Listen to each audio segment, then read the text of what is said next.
Hi guys, thanks for tuning in. Today we're going to look at Born to be Wild by Steppenwolf. Looking for adventure, and whatever comes our way. Yeah, gotta make it happen. Take the world in a loving embrace. Fire all the guns at one time, explode into space. I like smoking lightning, heavy metal thunder, a racing with the wind. So let's jump straight in with the introduction, which is kind of the main riff, and we're going to be using an E chord, an E power chord, on our 7th fret, and that's going to be on the A string, and we're going to use our pinky to extend up to these other frets while playing the same chord. And if you've ever played a Message in a Bottle by the Police, you'll know the pain of stretching your pinky out through the frets. And it's going to go like this.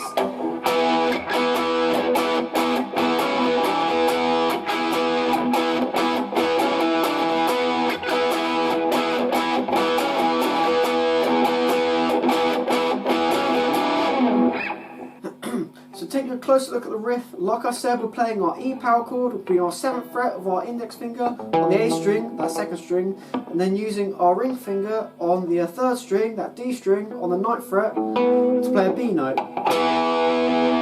You can flatten your ring finger and then get the extra E in if you want. It's up to you. And so the rhythm's going to go like this.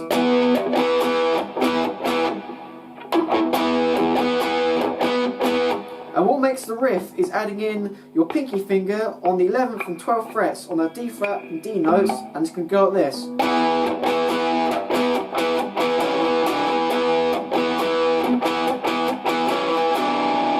So what's happening is we're going to play that E power chord in between adding our pinky.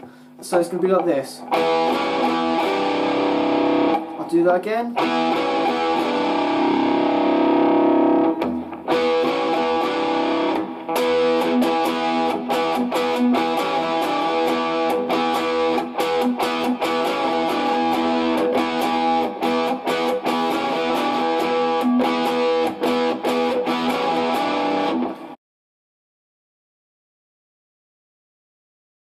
So to play the verse, I just like to chug the open E note and then play the E Hendrix chord, the E7 sharp 9 chord. If you're not familiar with it, it consists of E, G sharp, D and G.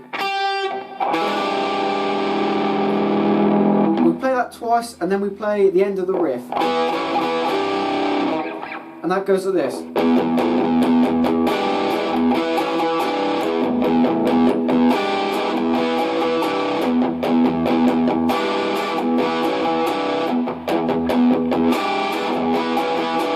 And that leads us into the chorus.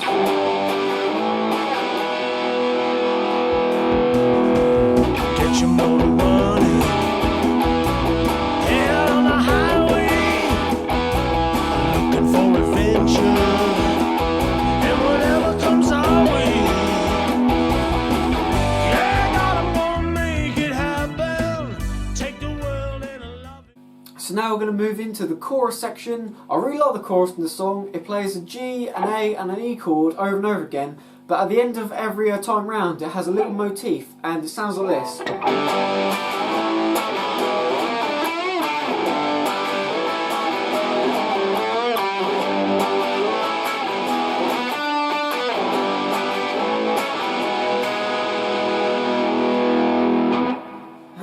So taking a closer look, like I said, we're going to be playing our G chord, an A chord, and then an E chord. You don't actually have to play the E chord as a chord. A lot of people just play the note because you're going to have to move your hand quite fast up the neck to like the 9th fret to play a little lick or a motif. And yeah, that's just personal preference, but I prefer to do the E chord. So the first phrase is going to go like this.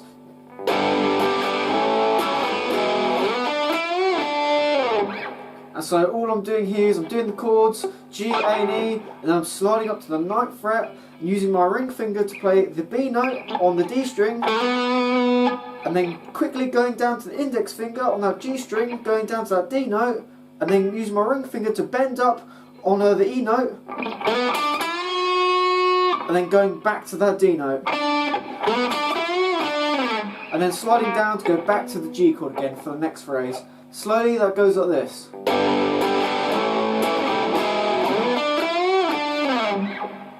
The second phrase is going to be using the same chords again, but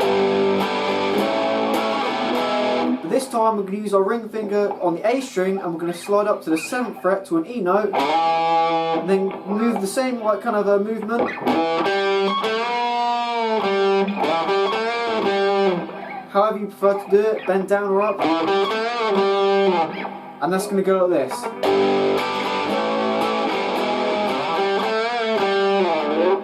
The third phrase is going to be yet again using the same chords, and then we'll go back up like we did with our first phrase, going back up to the 9th fret with our ring finger on that B note on D string, and then we're going to go back down to that D note on the G string, but this time we're going to go back to our B note and then go down 2 frets to our A note and slide down to go back to the G chord again. And so that is going to go like this.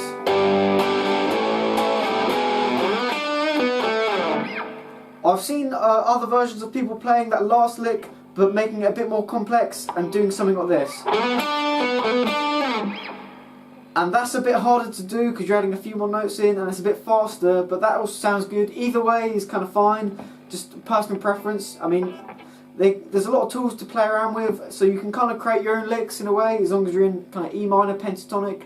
So one thing I should mention now is that all the choruses are slightly different in that the licks and motifs are slightly altered and varied, and the only one you kind of really need to take note of is in the second chorus. That second phrase I taught is just taken up an octave to this. Other than that, all the kind of licks and motifs that I taught are more or less the same in the song. All you need to remember is keeping in that E minor pentatonic just around kind of this kind of position.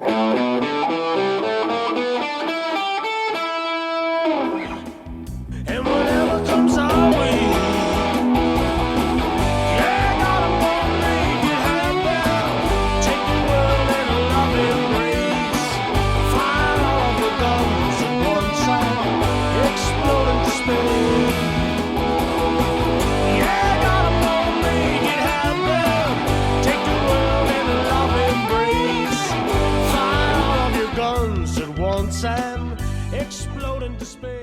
so when we come out of our second chorus, we do the chords like we would usually do, G, A and E, but instead of doing the low E, we do a high E, and we hold that for 1 bar before the guitar kind of takes off. And I'll show you what I mean by that, and it goes like this.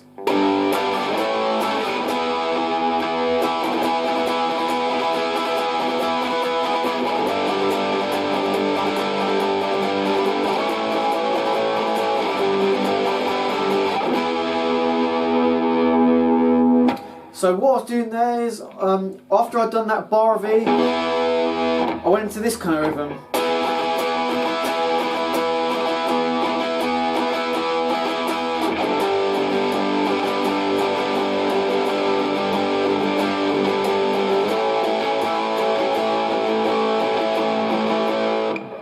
And so just that sped up, and we're going E, G, A, back to G, and then E. So after we come out of that high E chord, we're then going to go down to a low E chord, and we're going to play just an open E, and then an open D, just D5, not a minor or major, and we'll play that round 4 times.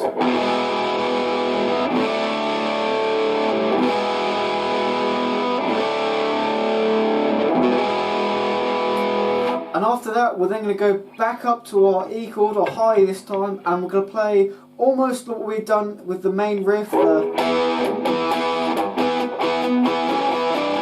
But we're not going to play the pinky riff part, we're just going to play the rhythm of that, but just with the chord. And what I mean by that is playing this.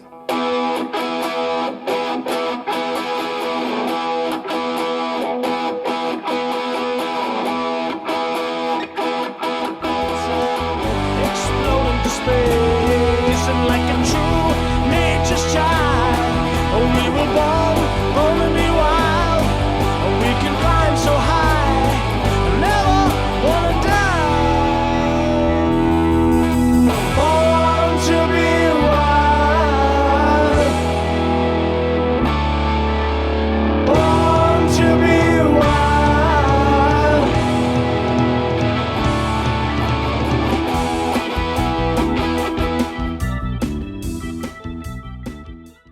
after that, we're going to go to this sort of E Hendrix chord kind of shape again, like we did in the verse. And we're going to make a rhythm out of that. And that's going to take us all the way back to the start again. And that goes like this.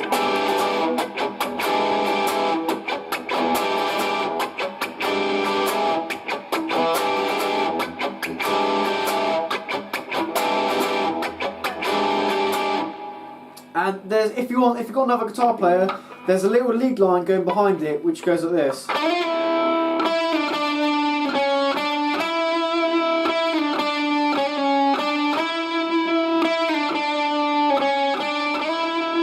I mean, yeah, and that's just E, D, D flat, and then D, E again.